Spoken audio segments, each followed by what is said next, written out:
তোমার পাওয়ার জন্য, তোমার একটু ভালোবাসা পাওয়ার জন্য আমি কি করিনি? আমি আমার ফ্যামিলিকে রাজি করছি, আমার আত্মীয় স্বজনকে রাজি করছি। তোমার টেনশনে পড়ে আমি 19টা দিন ঘরের এক কোনায় পড়েছিলাম। আমার নাওয়া খাওয়া ঘুম সব নষ্ট হয়ে গেছিল, কিচ্ছু করতে পারিনি। আমার এমনও সময় গেছে আমি অজ্ঞান হয়ে গেছি, আমার দাঁত পর্যন্ত লেগে গেছে তোমার টেনশনে। আর তুমি কি করলা? তুমি তোমার ফ্যামিলির অজুহাত দেখায় আমার জীবন থেকে চলে গেলা। একটা দিনও ওয়েট করলা না আমার জন্য।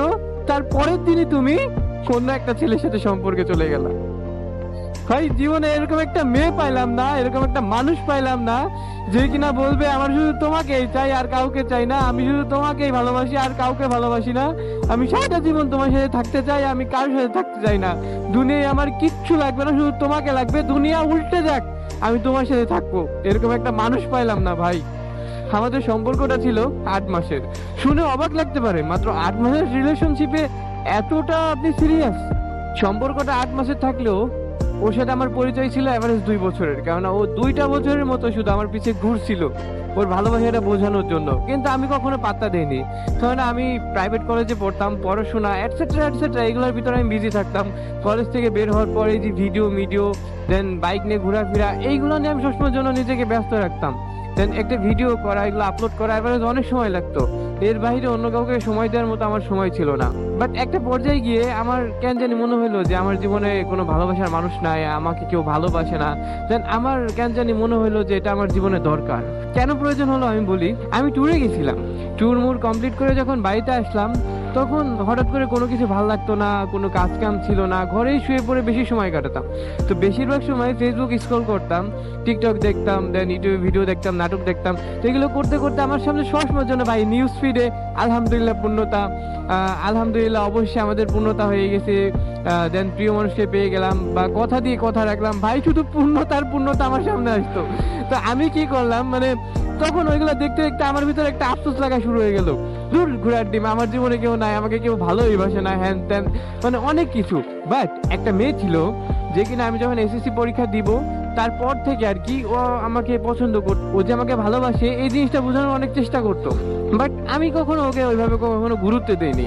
তো একটা পর্যায়ে গিয়ে হলো কি, যখন আমি ওইটা নিয়ে আফসোস করতেছি ঠিক ওই টাইমে ও একদিন আমাকে ফোন দিল, এন্ড ফোন দিয়ে বললো, আচ্ছা আপনি কি আমার ভালোবাসার এটা গ্রহণ করবেন না? আপনি কি আমাকে বুঝবেন না আপনাকে আমি কতটা ভালোবাসি? তো তখন ওকে আমি বিশ্বাস করতে পারলাম। কারণ একটা মানুষ যখন 2টা বছর আপনার পিছে ঘুরবে তখন কিন্তু ওর এনে একটু হলেও আপনার মনে একটা ফিলিং জন্মাবে। তো এরপর থেকে আমি ওর সাথে একটু কথা বলা শুরু করি।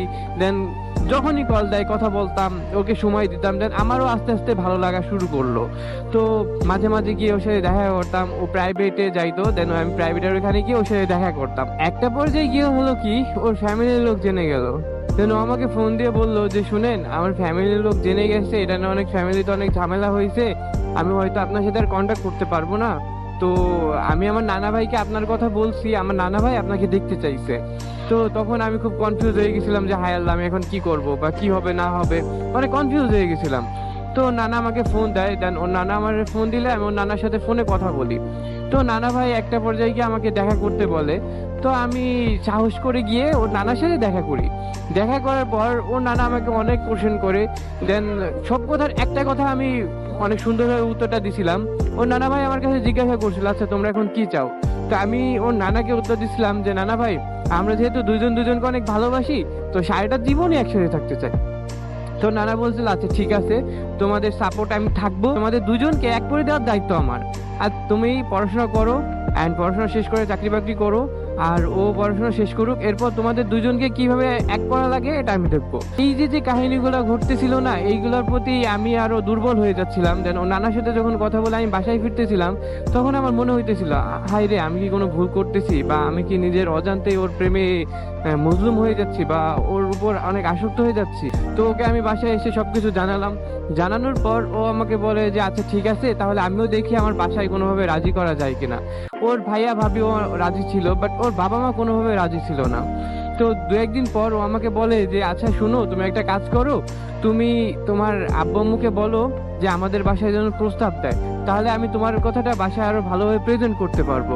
তো ওর কথা শুনে আমি অনেকটা ভয় পাইছিলাম, তারপরও আমি মানে জেদ থেকে ওকে পাওয়ার আশায় আমি বাসায় জানাই যে আব্বু আম্মু, আমার একটা মেয়ে পছন্দ আছে, তো তো এরকম এরকম হয়েছে, তোমরা একটু যাও, ওর ফ্যামিলিকে একটু বোঝাও বা ওর ফ্যামিলির সাথে একটু কথা বলো। তো আমার আব্বু আম্মু ভাই কি বলবো, আমার দিকে তাকিয়ে মানে একটা সেকেন্ডও লেট করিনি। এর পরের দিনই আমার আব্বু আমার আব্বুর বন্ধুকে পাঠাই দিছিল তাদের বাসায়। তো আমার আব্বু গিয়ে ওর আব্বুর সাথে কথা বলে, দেন ওর আব্বু জানে আচ্ছা ঠিক আছে, মেয়ের সাথে আমি গিয়ে কথা বলবো, মেয়ে যদি রাজি থাকে তাহলে আমরা বিষয়টা নিয়ে ভাববো বা সামনে এগোবো। আমি এই বিষয়টা জানার পর আমি খুব এক্সাইটেড ছিলাম যে কিছু একটা হবে, কিছু একটা হবে, মেবি রাজি হবে, যেহেতু ও বাসায় অনেক জোর করতেছে হয়তো রাজি হবে। বাট ভাই, ওর বাবা যখন ওর কাছে গিয়ে জিজ্ঞাসা করছিল যে তুমি কি ওকে পছন্দ করো বা ওর সাথে কি তোমার কোনো সম্পর্ক আছে বা তুমি কি ওকে বিয়ে করবা, তখন ও নিজেই আমাকে অস্বীকার করছে। ভাই, এটা আমি রাত্রে জানার পর আমার মাথা পুরো আগুন ধরে যায় যে ও কি বললো, মানে ও আমাকে রিজেক্ট করে দিল, আমাকে না বলতে পারলো। তখন আমি সাথে সাথে ওকে ফোন দেই, অ্যান্ড ফোন দেওয়ার পর বলি যে তুমি আমাকে না করে দিলা, তুমি আমাকে অস্বীকার করছো। তখন ও আমাকে বলে যে বিশ্বাস করো আমি তোমাকে অস্বীকার করতে চাইনি, আমাকে অনেক মারছে অনেক মারছে, আমি বাধ্য হয়ে তোমাকে না করছি। তুমি আর 2-3টা দিন আমাকে সময় দাও, আমি বাসায় যে কোনো রাজি করব, আমি তোমাকে প্রমিস করলাম আমি রাজি করব। ওর এই কথা শুনে ভাই মনে একটু বিশ্বাস পাইলাম। কিছুদিন পর ও আমাকে ফোন দিয়ে বলে যে আব্বু আম্মু কোনোভাবে রাজি হচ্ছে না, জানো আমাকে উঠতে বসতে খোঁটা দেয়, আমাকে মারে, আমি গলায় দড়ি নিব, আমি বিষ খাবো, আমি কিচ্ছু করতে পারতেছি না, তুমি কিছু করো, তুমি আমাকে নিয়ে যাও। ভাই, ও যখন আমার এই কথাগুলো বলতো না, আমার মাথায় কোনো কাজ করতো না, আমার মাথায় সেন্সই থাকতো না। আমার মন হয়তো আমি ওকে গিয়ে তখন নিয়ে যাই। আমি আম্মুকে বললাম যে আম্মু এরকম এরকম হয়েছে, আমি এখন কি করবো বলো না। আম্মু বলে দাঁড়া দেখতেছি। আম্মু আব্বুকে বলে, তখন আব্বু আবার ওনার বন্ধুকে ওদের বাসায় পাঠায়। আঙ্কেল যখন ওই বাসায় যায় তখন ওর বাবা বলে আপনি তো আমার কথা বিশ্বাস করতেছেন না, আপনি চলুন মেয়ের মুখে শুনবেন মেয়ে কি বলে। তো আঙ্কেল গিয়ে যখন ওর সাথে কথা বলে যে মা তুমি কি ওকে বিয়ে করবা বা ওর সাথে সামনে এগোবা, বা তোমরা কি দুজন দুজনকে পছন্দ করো, সত্যি কথা বলো আমাকে, সমস্যা নাই, তোমাদের কোনো ক্ষতি হবে না। ওই মুহূর্তেও ভাই ও আমাকে অস্বীকার করে। তখন আঙ্কেল এসে বাসায় বলে যে দেখো ওই দিন তোর বাবা মা বলছিল, আজকে ও আমার সামনে তোমাকে অস্বীকার করছে, তাহলে বলো তুমি কার জন্য কি করতেছো আর বিষয়টা কিভাবে এগোবে বলো। ও যদি তোমাকে অস্বীকার করে তাহলে তুমি কি বিষয়টা নিয়ে এগোইতে পারবা? ভাই, এই কথাটা যখন আমি শুনলাম আমি আর মাথায় আকাশ ভেঙে পড়ছিল যে আমি কার জন্য কি করতেছিলাম। তো তখন আমি ওকে ফোন দিয়ে বলি যে তুমি আমাকে আবারও অস্বীকার বললা। তখন ভাই ও আমার জন্য কাঁদতেছিল আর বলতেছিল যে বিশ্বাস করো আমি তোমাকে অনেক ভালোবাসি, আমি তোমাকে ছাড়া বাঁচতে পারবো না, আমার শুধু তোমাকেই লাগবে, তুমি সব তুমি আসো, তুমি আমাকে নিয়ে যাও, তুমি আমার বাবা মার সামনে এসে যদি তুমি আমাকে নিয়ে যেতে পারো আমি তোমার সাথে চলে যাবো। ভাই, এটা কোনো কথা? ওর বাবা মার সামনে গিয়ে আমি কিভাবে নিব? আমি বলছি ঠিক আছে আমি আসতেছি। আমি এটাও বলছি যে তুমি রেডি হও, আমি তোমাকে নিয়ে আসতেছি। আমি আম্মুকেও বলছি যে আম্মু ও আসলে কিন্তু আমি ওকে নিয়ে আসবো। আম্মু বলে ঠিক আছে যা, ও যদি আসতে চায় ওকে নিয়ে আসবি। বাট ও কখনো আসতে চাইতো না ভাই, কখনো আসতে চাইতো না। তো এইগুলো নিয়ে টেনশন করতে করতে 19টা দিন আমি মানে পুরো শুকাই গেছিলাম। বাইরে গেলে মানুষ আমাকে দেখে বলতো যে তোর কি অবস্থা, তুই কি নাও খাওয়া ছেড়ে দিছিস, তোর চোখ মুখ এরকম ফ্যাকাশে হয়ে গেছে কেন? ভাই, আমার জানুয়ারি 3 তারিখে আমার বার্থডে ছিল, আমি বার্থডে দিন পর্যন্ত কোনো এনজয় করতে পারিনি। আমি ওই দিন পর্যন্ত কাঁদছি, মানে আমার লাইফে এত খারাপ সময় গেছে ভাই, এটা আমি বুঝাইতে পারবো না। এত পরিমাণ টেনশনে পড়ে গেছিলাম ভাই, আমার গলাতে ভাত নামতো না, খাইতে পারতাম না, গোসল টোসল কাজ কাম সব নষ্ট হয়ে গেছিল আমার। রাত্রে টেনশনে ঘুমাইতে পারতাম না, সবসময়ের জন্য কাঁদতাম ঘরে বসে আর আল্লাহ আল্লাহ করতাম যে আল্লাহ তুমি যে হোক আমাদের দুইজনকে এক করে দাও। কিন্তু আল্লাহ এক করবে কিভাবে? দুইজনের চাওয়া পাওয়া যদি এক থাকতো তাহলে আল্লাহ আমাদের এক করে দিত। বাট ভাই, ও আমার চাইতো না।